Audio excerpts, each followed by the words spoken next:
Você é um cara do governo, não é, pai? O meu filho refletiu no meio do seu baseado. Por que os Estados Unidos mantêm a Coreia do Norte por perto? Por que ainda não invadiram aquele lugar? Porque o céu precisa de portões, filho. Deus não aceitaria toda a sua criação de volta com amor aberto? Os olhos do meu filho buscaram uma resposta para minha pergunta retórica enquanto ele estendia o seu baseado para mim. Afastei-o com o meu gin. Entendi.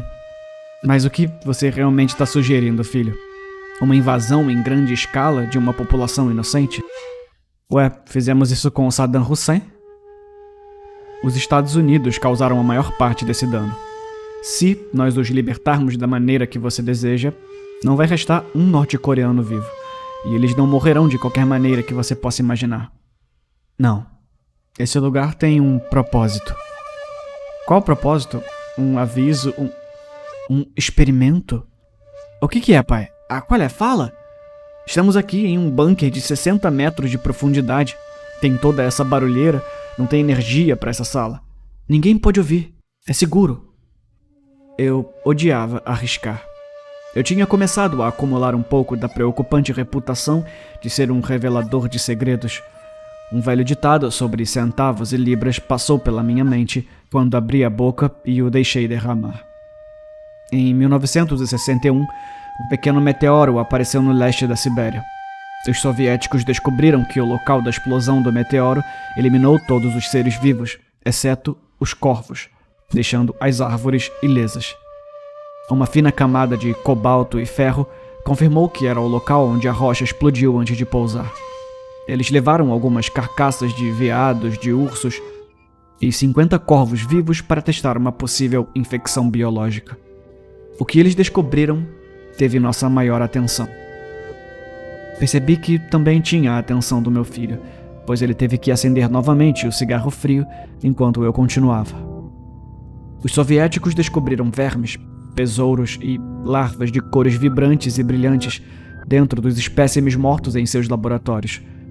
Esses insetos não correspondiam a nenhuma amostra terrestre. Os cientistas teorizaram que haviam sido feitos a partir de uma cepa de vírus não identificada que levou a matéria morta para a criação de uma isca psicodélica para os corvos comerem com base na fauna ao redor da área.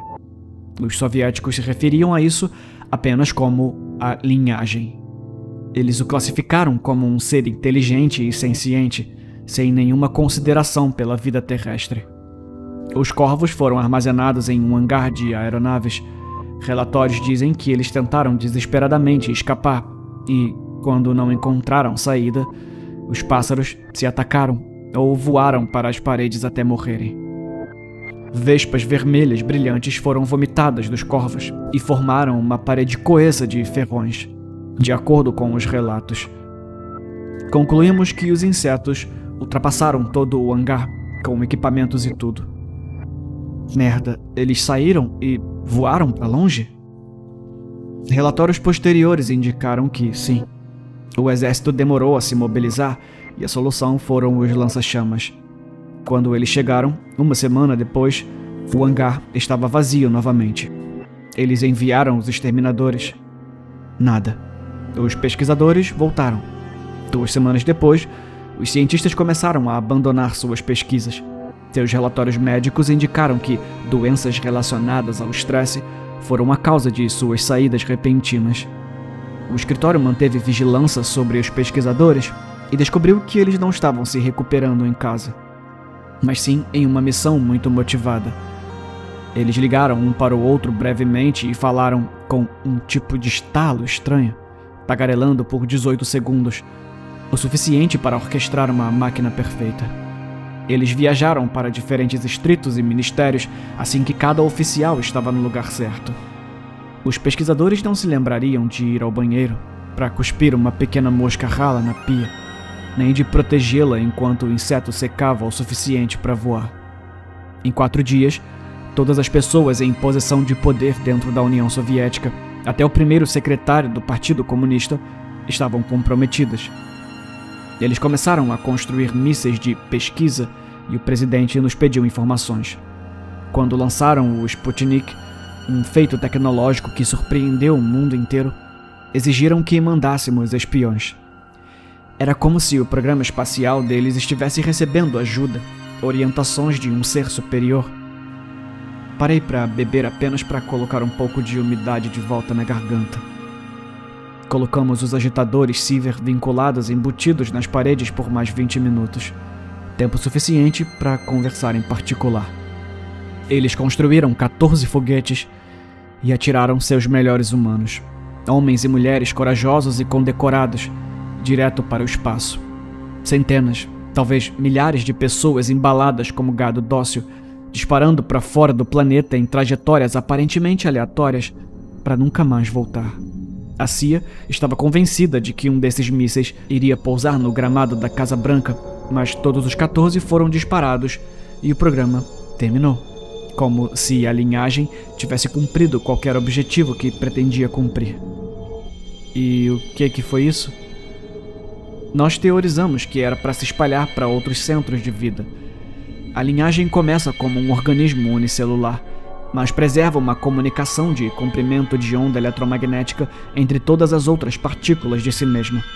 É tudo o que infecta, não importa o tamanho da multidão. Tomei outro gole de gin. Talvez fosse tudo em vão. Quando a cortina de ferro finalmente caiu, os novos russos pediram nossa orientação. Aparentemente, eles continham uma única cultura viva, mas as mesmas pessoas que moveram a pedra maior e detonaram a maior bomba nuclear tiveram medo de realocar a amostra do laboratório em deterioração. Em Volgogrado, sem ajuda. Altos funcionários já tinham relacionamentos anteriores com o governo no compartilhamento de dados de radar para rastrear OVNIs internacionais, e o National Aeronautical Office é o único órgão no mundo com a experiência e os meios de lidar com algo como a linhagem. Então você ajudou os russos a movê-lo para um de seus territórios, a Coreia do Norte. Eu concordei. Nós mantemos a linhagem firmemente armazenada em uma instalação sob uma tundra central estéril. A República Popular da Coreia do Norte construiu uma rede de rodovias subterrâneas para mover tropas e hardware sem detecção de radar, e usamos esses túneis para dar o melhor de si para estudar a linhagem, que se manteve muito ativa e seria altamente infecciosa se não fosse pelas múltiplas camadas de segurança. Tudo o que aprendemos sobre isso é o seguinte: é uma forma de vida além da própria criação, não ligada a um recipiente específico para a vida. Demorou como se fôssemos mudas arrancadas do solo para serem usadas uma vez em nossos próprios meios e depois descartadas. Você nunca verá os corpos após a infecção, mas é quando você verá o pior do que a linhagem faz. A infecção começa com... Eu não queria dizer desidratação. A minha boca e minha garganta estavam mais secas do que nunca. Pústulas. A pele ficará inflamada e a pulpa se contorcerá. Aprendemos que isso atende à necessidade humana de coçar e estourar bolhas no corpo. Isso faz com que o vírus se espalhe mais prontamente para outras superfícies e para uma cepa não desenvolvida iniciar o processo de controle para cima em direção a um humano. Nesse ponto, o sujeito tem menos de 12 horas de vida. É quando a linhagem tem efeito total no cérebro do hospedeiro e os usa para seus próprios meios. A morte vem por paralisia em menos de 2 dias depois. Cada pesquisador e funcionário do governo exposto sucumbiu por causa da linhagem, os corpos eventualmente se tornando perigos biológicos. Pai, você nunca respondeu a minha pergunta. Por que precisamos da Coreia do Norte? Movê-lo novamente é muito perigoso. Abandoná-lo é ainda pior. Além disso, iremos eventualmente reativar a linhagem. Apenas para ver o que ela faz, para onde vai. Para isso, precisamos de pessoas descartáveis e de isolamento. A Coreia do Norte foi apoiada por muitos anos pelos Estados Unidos para manter vivo o sonho de um experimento em massa. Estamos nos aproximando a cada dia. Na verdade, as amostras já deixaram a instalação. Os processadores pararam em um momento feliz. Meu filho estava muito enojado comigo para continuar a conversa. Lamentei usar descartável, mas para um mundo Era isso que eram essas almas infelizes. Quando meu filho saiu da sala pelo poço do elevador, eu finalmente tive a privacidade de puxar minha camisa do ombro para revelar o que diabos estava me causando a coceira. Eu vi 12 bolhas claras que esticaram sob minha pele, cada uma delas com um tom doentio de vermelho. As bolhas eram úteros para o que pareciam larvas que se contorciam com a luz. Elas devem ter se formado apenas algumas horas atrás. Olhar para isso me fez coçar com uma intensidade que dá vontade de arranhar até os ossos. Tentei ocupar a minha mente, tentando descobrir como fui infectado. Visitei o laboratório em que a linhagem estava sendo retida, mas tínhamos procedimentos de bloqueio de regulamentação mundial. Então, eu vi os documentos. Eu preenchi pessoalmente milhares de páginas. Todos eles estavam no laboratório com a linhagem, e a descontaminação total nunca foi uma meta naquela época. A linhagem vê todos os caminhos para a liberdade e esperou até o momento certo para pular viva em mim. Perdendo a noção do tempo agora, estou pedindo passagens de avião, atendendo ligações de estranhos e tendo longas conversas com eles em gorjeios e cliques tagarelas. Parece que sou um passageiro plácido ou um sonâmbulo lúcido.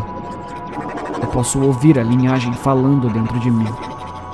Os humanos que eles lançaram anos atrás estão voltando em uma forma além de todas as outras para nos dar boas-vindas em seus mundos. E eu devo ser um dos embaixadores.